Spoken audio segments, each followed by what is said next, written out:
Bismillahirrahmanirrahim. Assalamualaikum warahmatullahi wabarakatuh.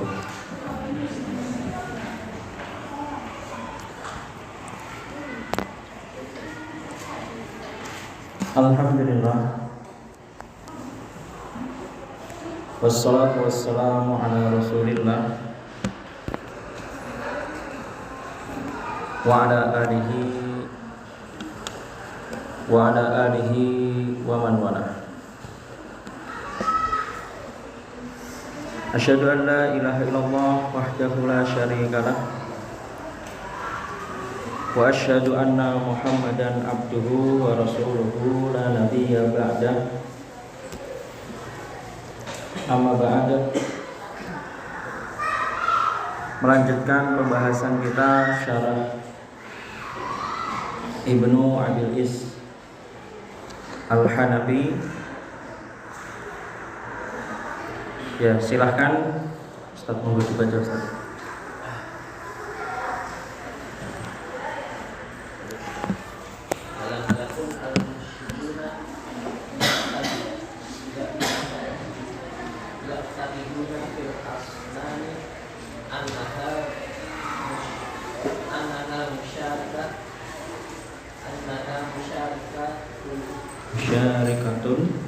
Musyarikatun lillahi fil khalqil alam.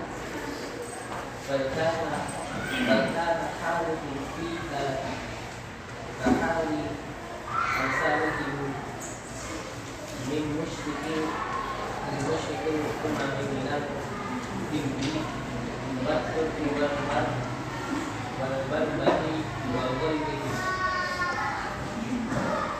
Tarakan ya'taqiduna anna hadhihi tamasil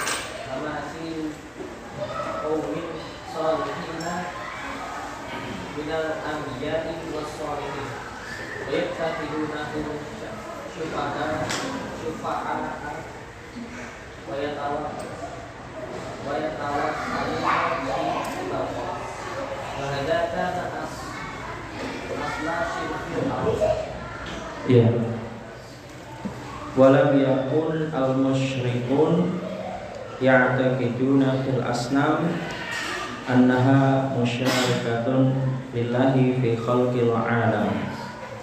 Orang-orang musyrik tidak meyakini terhadap patung-patung itu, terhadap berhala-berhala. Mereka tidak meyakini bahwa berhala-berhala ini bersekutu atau berserikat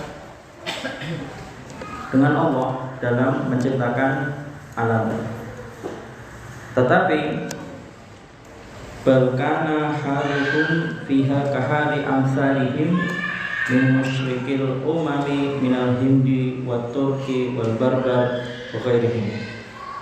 Kondisi mereka sama halnya seperti sejenis dengan seperti orang-orang musyrik terdahulu, umat-umat terdahulu, di antaranya seperti suku atau orang keturunan Hind atau India, keturunan Turk dan Barbar dan dan selain mereka. Taratan ya'taqiduna anna hadhihi tamasil qaumin salihin minal anbiya'i was salihin. Terkadang mereka meyakini anna hadhihi tamasilu qaumin salihin, bahwasanya ini adalah patung-patung orang-orang soleh minal anbiya'i was salihin, dari kalangan para nabi dan dari kalangan orang-orang soleh. Wa yattakhidunahum syufa'a, dan mereka menjadikannya sebagai perantara atau sebagai wakil perantara. Menurut mereka orang-orang soleh ini, mereka yakini, mereka jadikan sebagai perantara Allah. Wa yatawassaluna bihim ilallah, dan mereka juga bertawassul dengan mereka kepada Allah. Maksudnya bertawassul itu berdoa, menjadikan mereka perantara dalam berdoa kepada Allah. Wa hadza kana asla syirkil Arab. Inilah asal muasal kesyirikan orang-orang Arab jahiliyah. Ustaz, jadi di sini di paragraf ini intinya membahas tentang asal muasal kesyirikan. Atau syirik di sini yang dimaksud apa? Syirik berkaitan dengan uluhiyah, berkaitan dengan peribadahan. Asal muasal kesyirikan atau syirik yang pertama kali, atau sebab-sebab, juga membahas tentang sebab-sebab kesyirikan. Apa penyebab kesyirikan di sini atau asal kesyirikan di sini? Yang pertama, asal kesyirikan diantaranya membuat patung orang soleh, membuat patung para nabi, dan menjadikan mereka sebagai perantara, kemudian menjadikan mereka wasilah dalam berdoa. Inilah asal muasal kesyirikan orang Arab jahiliyah. Dan ini hampir persis seperti realita sekarang. Mengagumi orang soleh, kemudian setelah itu menjadikan orang-orang soleh ini sebagai wasilah atau sebagai perantara ketika berdoa kepada Allah Azza wa Jalla. Ya dan billah, inilah asal muasal kesyirikan. Dan syirik ya, syirik asli ya ini kan, syirik asli ya ini, syirik yang nanti sering kita bahas, yaitu syirik yang di uluhiyah ini, ibadah. Lanjutnya Ustaz. Sampai ini Ustaz. قال تعالى حكاية عن قوم نوح وقالوا لا تذرن آلهتكم ولا تذرن ودا ولا سواعا ولا يغوث ويعوق ونسرا. وقد ثبت في صحيح البخاري له بالتفسير وقصص الأنبياء وغيرها عن ابن عباس رضي الله عنهما وغيره من السلف أن هذه أسماء قوم صالحين في قوم نوح فلما ماتوا عكفوا على قبورهم ثم صوروا كما قيل لهم ثم قال عليهم الأذان Ahmad. فعبدوهم وأن هذه الأصنام عليها صارت إلى قبائل العرب. ذكر هذا ابن عباس رضي الله عنهما فضيلة. Iya. Allah Ta'ala berfirman, hikayatan an qaumi Nuh, mengkisahkan tentang kondisi kaum Nuh. Ini menjelaskan tentang tadi asal muasal kesyirikan, berkaitan dengan asal muasal kesyirikan. Ayat ini menjelaskan kisah kaum Nuh berkaitan tentang syirik pertama kali atau awal kesyirikan. Wa qalu, mereka berkata, kaum Nuh ini mereka berkata, la tadharunna alihatakum, janganlah kalian tinggalkan Tuhan-Tuhan kalian. Wala tadharunna wadda, dan janganlah kalian tinggalkan wadda. Wala suwa'a, dan janganlah kalian tinggalkan suwa'. Wala yaguth, dan janganlah kalian tinggalkan yaguth. Wa ya'uq, dan jangan tinggalkan ya'uq. Wa nasr, dan wa nasro, dan janganlah tinggalkan nasr. Waqad sabata fi Sahih Bukhari, telah sabit ditetapkan di kitab Sahih Bukhari dan juga di kitab-kitab tafsir dan juga di kitab kisah-kisah para nabi dan kitab yang lainnya, diriwayatkan dari Ibnu Abbas, an Ibnu Abbas radhiyallahu anhuma wa ghairihi minas salaf, dan diriwayatkan juga dari ulama-ulama salaf yang lainnya, bahwa apa? Anna hadhihi asma, bahwa nama-nama ini itu maksudnya siapa? Anna hadhi asma maksudnya siapa? Hah? Wadda, Suwa, Yagus, Ya'uq, Nasr, kan itu. Nama-nama ini adalah qaumin sholihin fi qaumi Nuh, adalah nama-nama orang soleh di masa kaum Nuh. Falamma matu, ketika mereka sudah meninggal, akafu, pengikutnya kemudian apa? Mereka kemudian berdiam diri tinggal ala kuburihim, atau mengelilingi kuburan mereka. Akafu itu kalimat i'tikaf itu dari asalnya dari akafa akafa. Itu bentuk jamakan itu akafa. Falamma matu, ketika orang-orang soleh itu meninggal, para pengikutnya kemudian apa? Mereka akafu. Mereka kemudian mengelilingi ala kuburihim, di sekitar kuburan-kuburan mereka. Ya tinggal di situ maksudnya. Maksudnya akafu i'tikaf itu kan tinggal di situ kan ya maksudnya. Tsumma sawwaru tamathilahum. Lalu mereka apa? Kemudian mereka membentuk patung-patung orang-orang soleh. Tsumma tawla alaihimul amad, kemudian berlalu pada mereka waktu kan itu. Fa'abaduhum, hingga akhirnya apa? Mereka kemudian akhirnya pengikut-pengikut berikutnya, pengikut-pengikut mereka ini kemudian menyembah orang-orang soleh tersebut. Wa anna hadhil asnam, patung inilah bi'ainiha, yang sama patung inilah yang sama sorot ila qabail al-arab, yang sama sampai kepada suku-suku atau kabilah-kabilah Arab. Maksud siapa? Arab ini kabilah Arab siapa? Orang Quraisy jahiliyah. Jadi patung yang disembah oleh orang-orang Quraisy ialah patung yang dari dulu di sejak awal dimulai dari kaum Nuh kan itu. Zakaraha Ibnu Abbas radhiyallahu anhuma qabilatan. Ibnu Abbas telah menyebutkan menjelaskannya radhiyallahu anhuma qabilatan secara rinci, persuku atau perkabilah satu persatu. Lanjut ya Ustaz. Siapa namanya? Ustaz Ahmad. Ayo. Waqad sabata fi sahih Muslimin an Abi Ayyazi al-Asbili qala li Ali bin Abi Thalib radhiyallahu anhu ala ab'atuka ala ma yab'athani Rasulullah sallallahu alaihi wasallam amarani an la qabran musliman illa sawaitu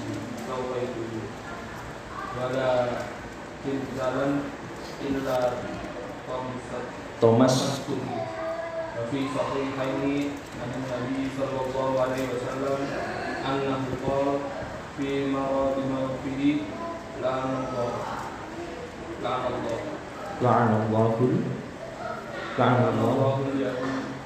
Yahuda wan Nasara ittakhadhu qubura anbiya'ihim masajid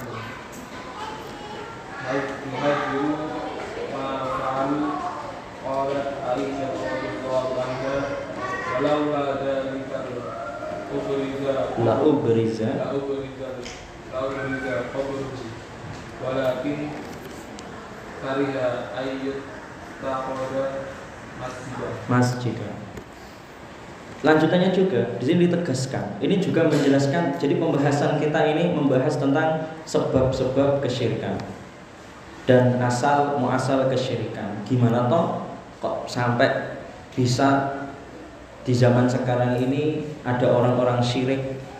Gimana asal muasalnya kan? Padahal pertama itu di dunia itu di masa Nabi Adam, manusia pertama kali Nabi Adam kan.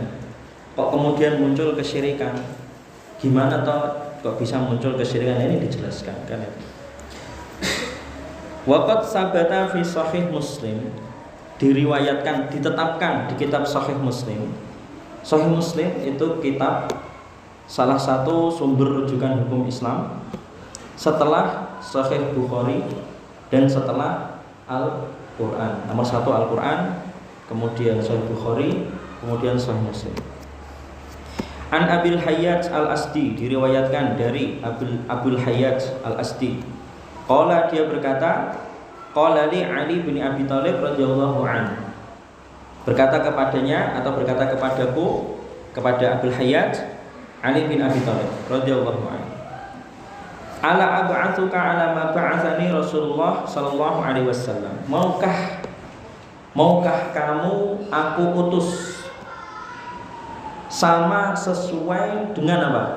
Ketika Rasulullah sallallahu alaihi wasallam mengutusku. Amaroni anna ada qabran musyrifan illa sawaituh. Beliau memerintahku agar tidak membiarkan kuburan yang ditinggikan atau yang dimuliakan atau yang dibangunkan itu. Agar apa? Supaya agar tidak dibiarkan kuburan yang dimuliakan kecuali illa sawaitu, kecuali diratakan. Wala timsalan illa tomastuh. Dan Rasulullah juga memerintahkan agar tidak membiarkan patung-patung kecuali apa? Dihancurkan atau diratakan, kan itu, dihancurkan. Ya ini juga PR kita semua, kan itu. Tapi juga melihat fikih amar ma'ruf nahi mungkar. Ya, melihat fikih amar ma'ruf nahi mungkar. Memang tugas-tugas kita semua menghancurkan tempat-tempat kesyirikan itu memang harus dihancurkan, kan itu. Ya, tugas kita semua itu. Di kemarin itu sempat ramai itu ada orang yang merusak apa namanya simbol-simbol kesyirikan, kemudian dipermasalahkan. Sebenarnya itu benar, kan itu. Cuma memang meninjau juga fikih amar ma'ruf nahi mungkar, kan itu. Ada fikihnya, kan itu. Kalau belum apa namanya memiliki kesanggupan atau kekuatan yang memadai, kan itu, daripada membahayakan diri, kan itu, maka kewajiban amar ma'ruf nahi mungkar itu gugur, kan itu. Karena apa? Kondisi yang belum mampu, kan itu. Karena belum memiliki kekuatan, kan itu. Maka Islam memberikan rukhsah. Kita diberi rukhsah. Ini kan sebenarnya perintah untuk menghancurkan tempat-tempat kesyirikan, ya kan? Tapi kalau kita belum memiliki kemampuan, syariat itu memberi rukhsah dalam amar ma'ruf nahi mungkar kalau kita tidak memiliki kemampuan. Karena apa? Takutnya nanti kita jatuh dalam bahaya yang lebih besar, mencelakakan kita, keluarga kita, anak-anak kita, dan mungkin mencelakakan orang banyak, kan itu. Wa fi sahihaini, di kitab Sahihain itu apa? Bukhari dan Muslim. Bukhari sama Muslim itu lebih utama mana?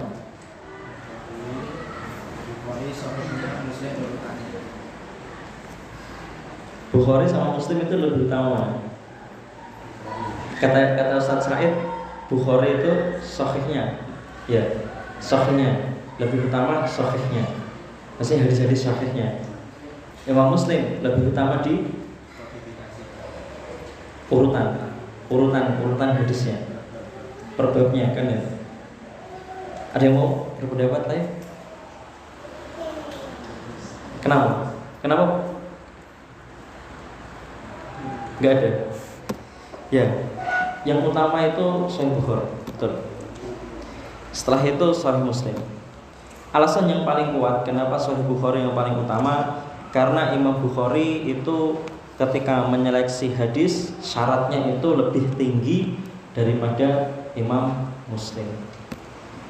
Imam Bukhari itu syaratnya tinggi, syarat hadis sahihnya itu tinggi, lebih tinggi. Imam Bukhari hanya menerima hadis itu dengan syarat harus ittisal, bersambung, kan itu.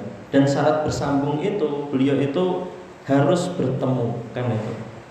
Perawi satu dengan perawi berikutnya itu harus bertemu. Tetapi kalau Imam Muslim itu mencukupkan bersambung, itu mencukupkan apa ya? Satu masa, beda kan? Satu masa ini kan belum tentu bertemu, kan itu. Tapi kalau Imam Bukhari harus dipastikan orang ini bertemu dengan orang yang sebelumnya, gurunya kan itu. Makanya Imam Bukhari lebih kuat hadisnya kan itu. Tapi kalau secara urutan, kenapa kalau Imam Muslim lebih bagus? Imam Muslim itu satu hadis kan, satu pembahasan bab. Itu satu hadisnya itu jadi satu gitu maksudnya.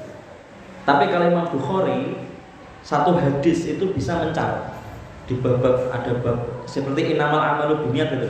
Ada di bab di kitab pertama Badul Wahyi. Nanti ada di kitab apa lagi? Ada di kitab apa lagi? Jadi mencar-mencar. Satu hadis bisa mungkin di beberapa tempat. Tapi kalau Imam Muslim yaitu satu hadis ya di satu tempat itu kan itu melumpukkan itu. Misal bab iman ya melumpuk di situ semua, enggak terus mencar-mencar di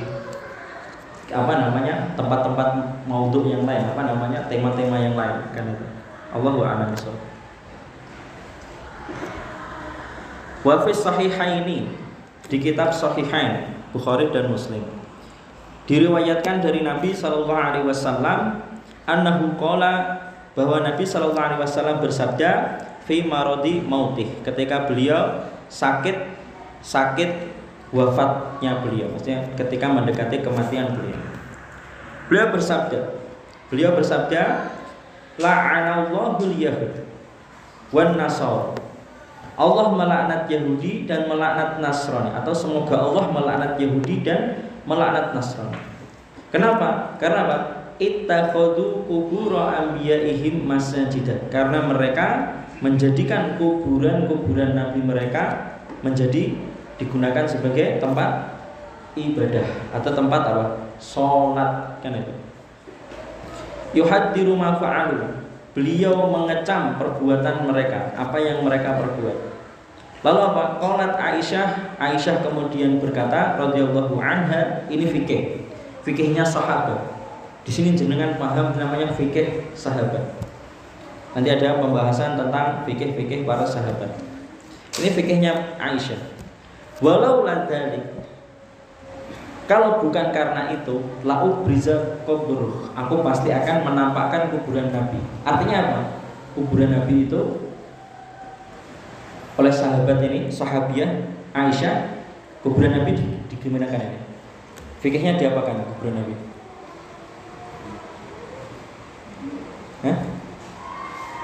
Walau ladzalik la'ubriza qabruh.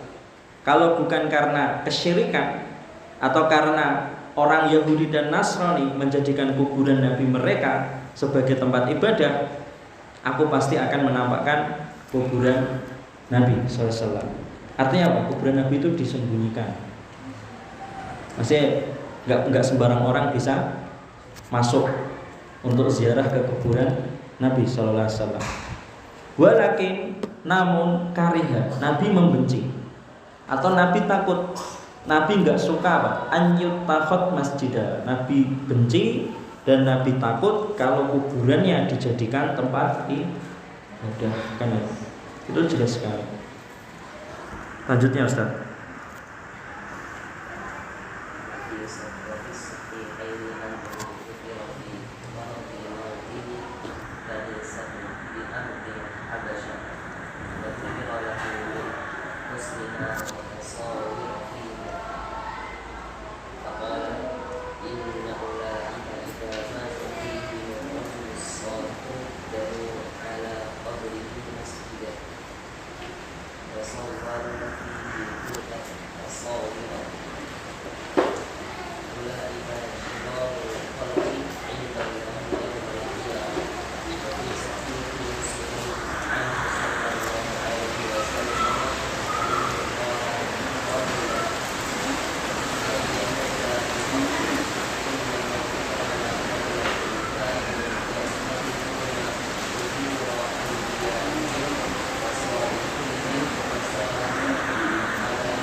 Iya.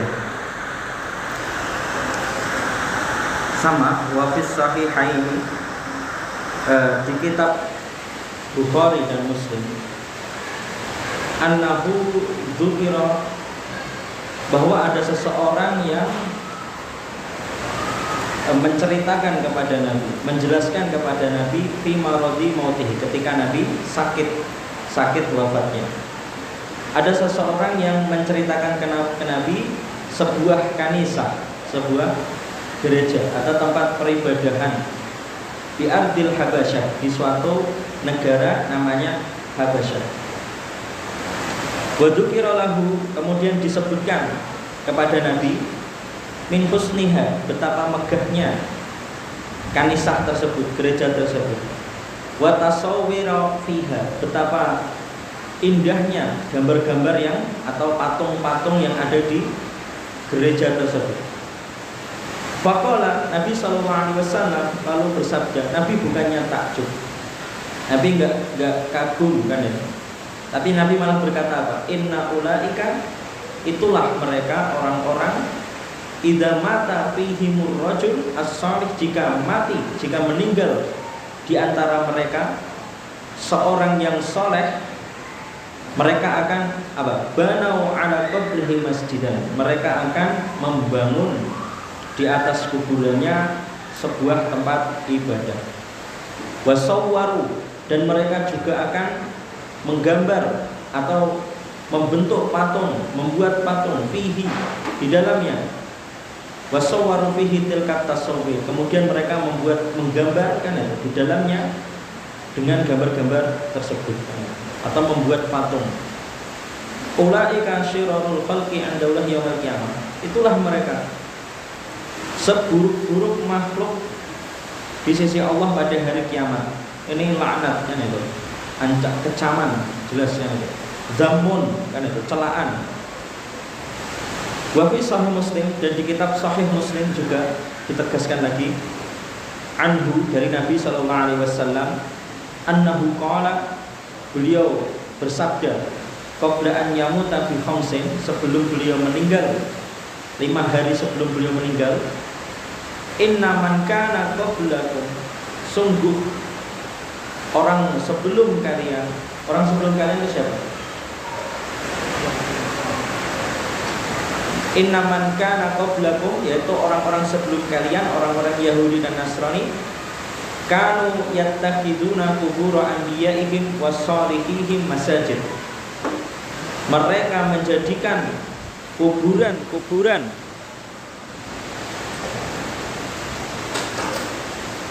Bismillah.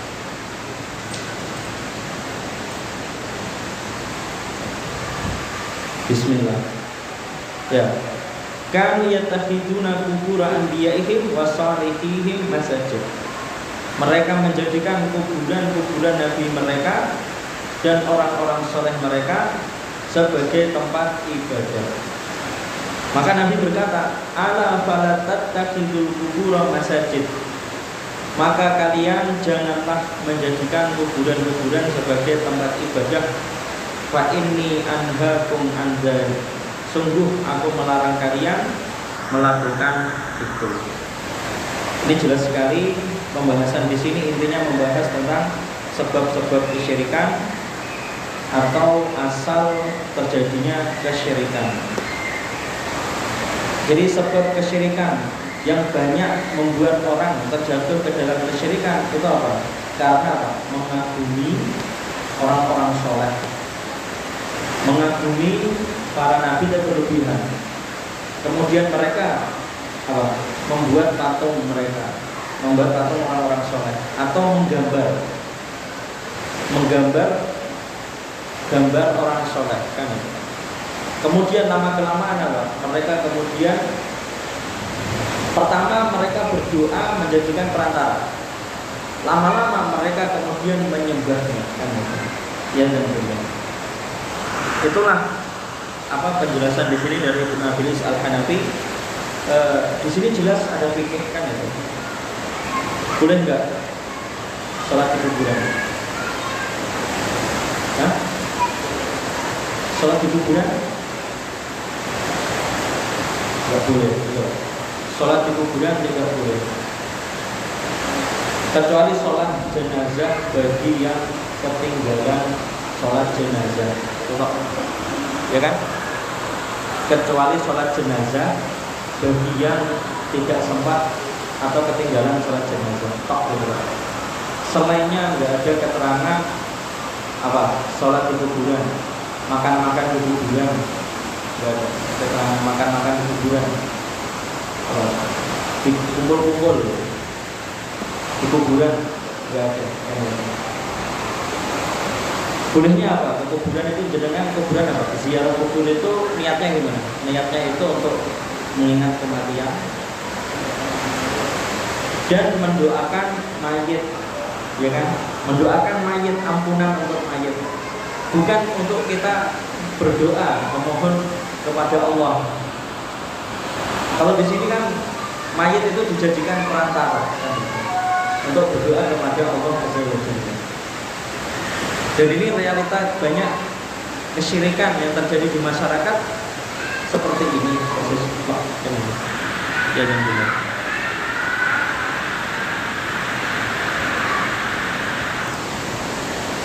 Sekarang di pembahasan yang berikutnya, Ustadz siapa itu? Baca Ustadz.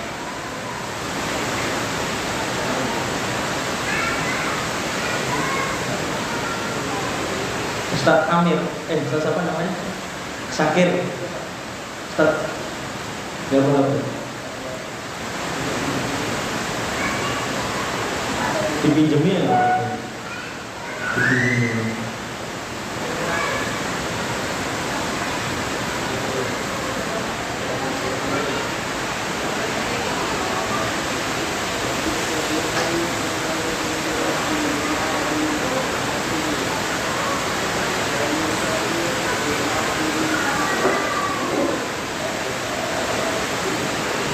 Gak kedengaran ya? Udah gak usah menjelaskan ya, langsung saja saya baca aja. Apa definisi ungkapan syubhat berikut?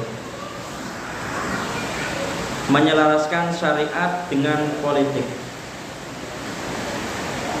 Jika syariat menyelisih politik, maka keduanya harus diselaraskan agar menjadi lebih bermanfaat. Nah, ini penting. Di politik itu gini, membuat kebijakan politik itu biasanya ini tujuannya, mencari manfaat agar menjadi lebih bermanfaat untuk pemerintah dan juga untuk rakyat, meski bertentangan dengan syariat. Ini yang dimaksud syubhat di sini gitu. Mencari manfaat untuk pemerintah, mencari manfaat untuk rakyat, meski menyelisih syariat. Itu yang dimaksud syubhat ataupun bid'ah yang banyak dilakukan oleh raja-raja dan penguasa, yaitu menyelaraskan syariat dengan politik, atau syariat itu harus tunduk kepada politik, kan itu. Termasuk bid'ah yang jarang dibahas adalah bid'ahnya para raja dan penguasa. Coba jenengan sebutkan, ada nggak buku yang membahas khusus bid'ah penguasa? Hampir jarang. Kenapa coba alasannya? Kenapa coba? Tangkap. Coba atau lihat, ada nggak pengajian tema khusus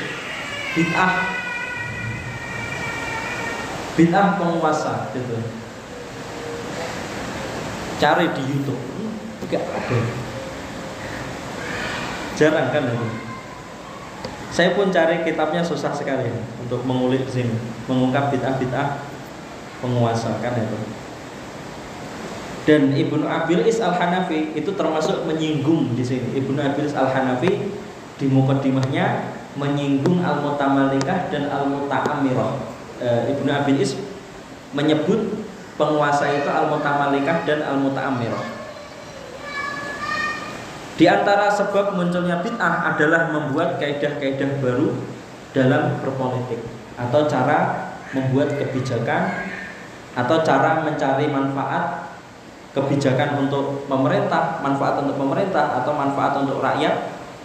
Jadi sebab munculnya bid'ah di antara di antara sebab yang menyebabkan munculnya bid'ah itu apa?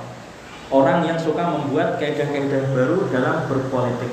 Lalu mereka menyebutnya apa? Ini adalah siasah hasanah. Atau mereka mengatakan, kami pengen apa ya?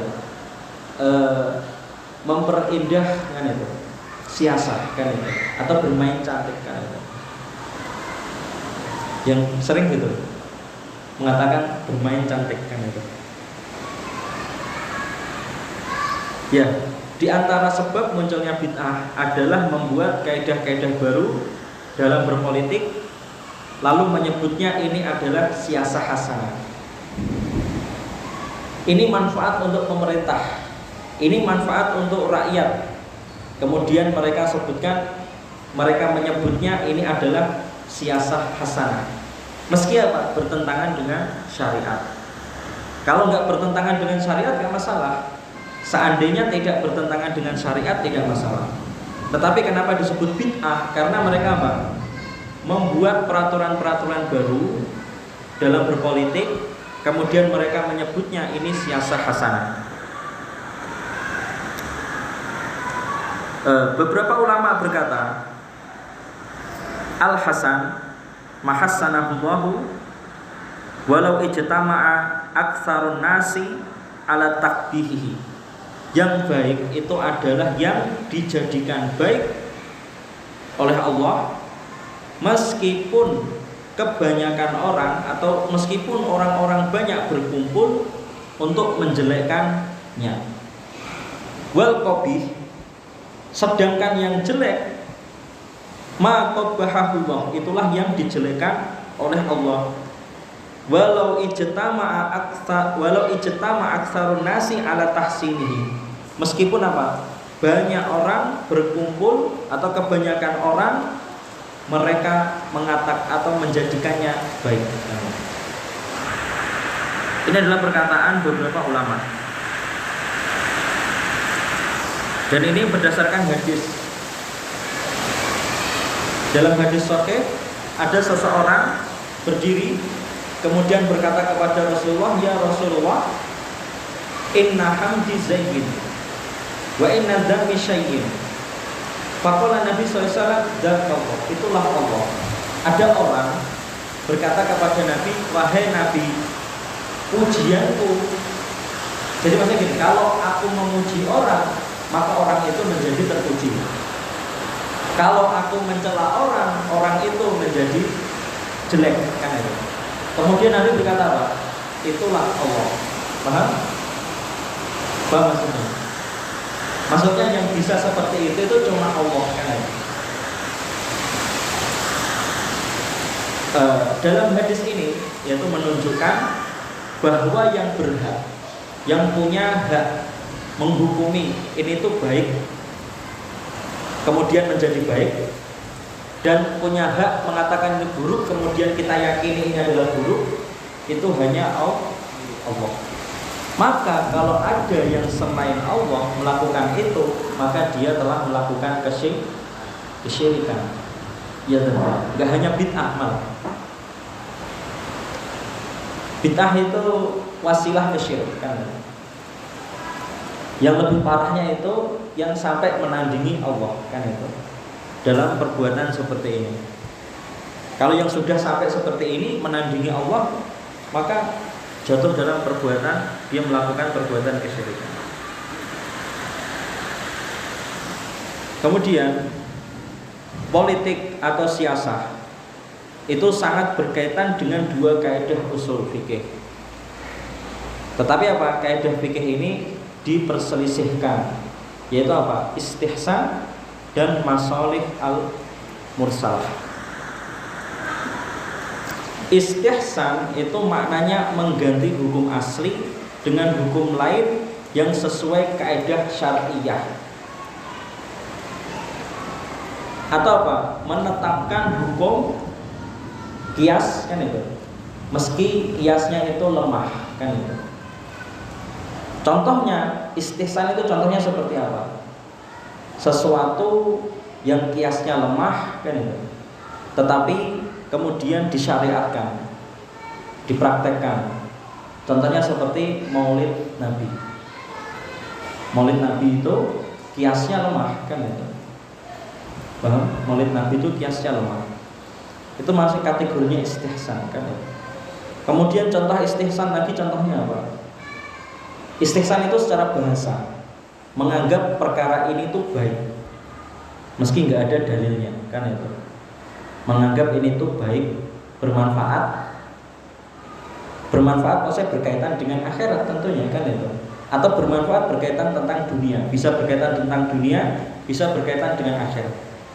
Atau mengganti hukum yang asli yang sudah ditetapkan, kemudian diganti dengan hukum yang lain sesuai dengan hasil ijtihad mereka, sesuai kaidah syariah, kan itu. Tapi contoh istihsan yang sering diperdebatkan itu contohnya Maulid Nabi. Kemudian contoh istihsan yang sering diperdebatkan itu apa? Mengirim Al-Fatihah. Karena apa? Beberapa itu meyakini, menganggap apa? Al-Fatihah itu sampai kepada mayit, kan itu.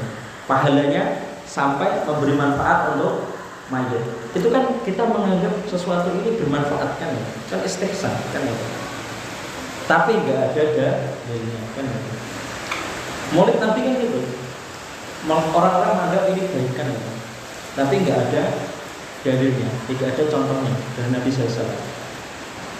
Dan politik itu sering menggunakan kaidah ini, istihsan. Orang yang diperpolitikan itu makanya mereka kadang kalau terlalu tawasuk, kadang menyimpang, kan itu. Karena bermain-main dengan ini istihsan, kan itu. Padahal istihsan itu yang benar apa? Harus menggunakan kaidah-kaidah syariah. Kalau yang sudah kebablasan ya tadi, apapun akhirnya apa? Budaya Jawa yang dianggap baik akhirnya kemudian disyariatkan, ya kan? Sesuatu kan itu apa? Darurat, kan itu. Dikit-dikit gitu sekarang. Darurat, kemudian dia ambil, kan itu. Wah, darurat riba, kan itu. Istihsan, kan itu. Dikit-dikit darurat riba, kan itu. Ambil utang, kan itu. Malah dibuat utangnya buat foya-foya, kan itu. Bukan darurat, kan itu. Contoh yang sering dipakai dalam politik juga kaidah ushul fikih masalihul mursalah. Dan ini sering sekali masalihul mursalah. Maknanya masalihul mursalah itu, masalah itu apa? Manfaat. Mursalah itu mutlak. Artinya mutlak itu tidak dijelaskan secara sharih perintahnya, dan juga tidak dijelaskan secara sharih larangannya, kan itu. Itu masalihul mursalah. Atau artinya masalihul mursalah di sini yang paling mudah. Masalihul mursalah itu mengambil manfaat dan menghindari bahaya. Jadi kita dihadapkan pada bahaya dan dua hal, manfaat dan bahaya. Dan kita lebih mengutamakan yang mana? Menghindari bahaya. Itulah masalihul mursalah. Kemudian dalam hadis sahih disebutkan, dalam hadis sahih, kanat Banu Israil tasusuhum al-anbiya. Ini perhatikan. Tasusuhum al-anbiya. Bani Israil, kehidupan mereka atau mereka Bani Israil itu semasa hidupnya selalu didampingi oleh para nabi. Tasusuhum di sini diartikan apa? Para nabi mendampingi Bani Israil. Siasah di dalam hadis Nabi ini diartikan apa? Para nabi mendampingi Bani Israil. Ini adalah makna siasah sesuai hadis Nabi. Jadi politik yang sesuai dengan hadis Nabi, arti politik itu artinya apa? Membimbing atau mendampingi umat, kan itu? Mendampingi umat. Menurut Ibnul Athir, beliau menjelaskan yang dimaksud siasah Nabi ini maksudnya adalah melaksanakan sesuatu yang bermanfaat untuk Bani Israil.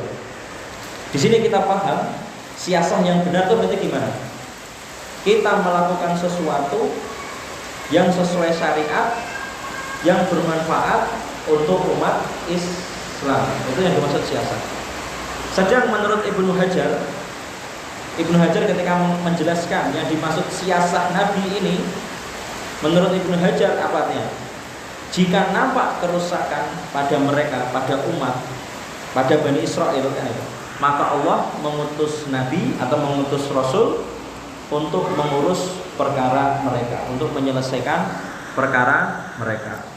Dari sini kita paham dari makna Ibnul Athir dan dari penjelasan Ibnu Hajar, siasah yang benar itu apa berarti?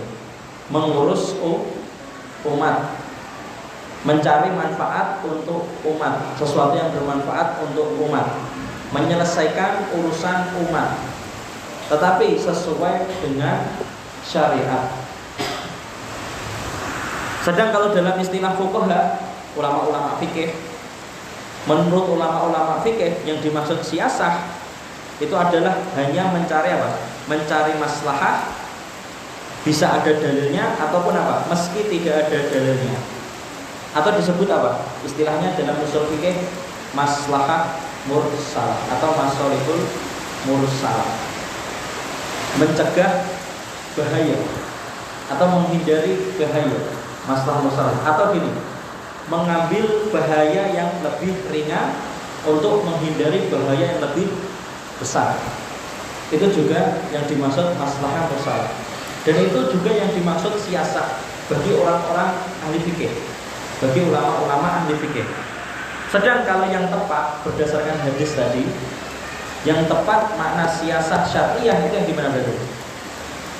Mencari manfaat atau maslahah untuk umat yang sesuai dengan syariat kan itu, atau sesuai dengan pemahaman ulama-ulama salaf, sesuai pemahaman Nabi, sesuai pemahaman para sahabat, dan sesuai pemahaman ulama-ulama pengikut mereka. Allahu a'lam bishawab. Paham ya jenengan? Di sini ada siasah yang salah, bid'ah. Siasah yang bid'ah itu yang mana? Yang mereka sebut sebagai siasah hasanah atau bermain cantik dalam berpolitik kan itu. Meski bertentangan dengan syariat, menentang syariat, beralasan bermain cantik kan itu. Siasah hasanah. Ini yang bid'ah. Kemudian ada siasah sesuai definisi fikih, ahli fikih. Ada siasah sesuai definisi ahli fikih. Artinya apa? Menurut ahli fikih siasah itu apa? Yaitu maslahat mursalah, mencari manfaat. Bisa sesuai dalil, bisa tidak ada dalilnya. Itulah yang menurut ahli fikih. Sedangkan kalau kita merujuk ke hadis Nabi, siasah itu yang apa? Siasah politik yang benar sesuai syariat itu yang gimana? Yang mencari manfaat untuk umat sesuai syariat atau sesuai pemahaman salaf, pemahaman ulama salaf. Allahu a'lam bishawab. Subhanakallahumma wa bihamdika asyhadu an la ilaha illa anta astaghfiruka wa atubu ilaik. Ya, semoga Allah memberikan kesembuhan bagi ustadz-ustadz yang sedang diuji dengan sakit dan yang sedang diuji dengan musibah apapun. Semoga Allah menjauhkan keburukan dari kita semua, dan bagi ustadz-ustadz yang hadir ataupun yang tidak hadir, semoga Allah memberkahi kita semua dan menjaga kita semua. Rabbana atina fid dunya hasanah wa fil akhirati hasanah wa qina adzabannar. Rabbana hab lana min azwajina wa dzurriyyatina qurrata a'yun waj'alna lil muttaqina imama. Allahumma shalli ala Muhammad wa ala ali Muhammad kama shallaita ala Ibrahim wa ala ali Ibrahim wa barik ala Muhammad wa ala ali Muhammad kama barakta ala Ibrahim wa ala ali Ibrahim fil alamin innaka Hamidum Majid. Wassalamualaikum warahmatullahi wabarakatuh.